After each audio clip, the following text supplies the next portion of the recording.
Maayong buntag mga kabisiman. For today's video, magkakabit tayo ng ilaw sa motor. Mahina na kasi ang motor ko. Kaya, samahan niyo ako magkabit. Okay, mga kabisiman.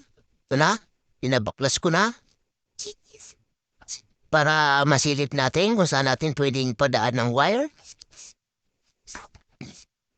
Titignan natin kung saan natin pwedeng ilagay.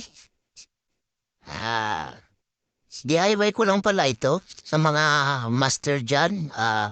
Kung may mali man ako dito, pakicorrect na lang po kasi this video is for my personal only. Gusto ko lang i-share kung ano man yung mga ginagawa ko. Marami pong salamat sa mga patuloy na nanonood ng mga video ko. Paki-like and share and subscribe na lang po.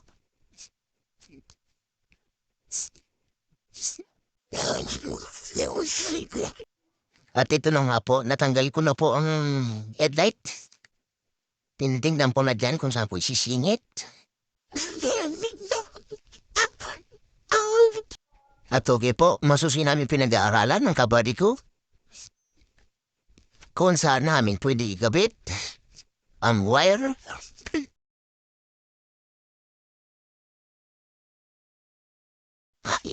Okay, mga kabisiman. Bigla pong nilamig yung motor, kaya binihisan po muna. At then, mga discarding bisiman.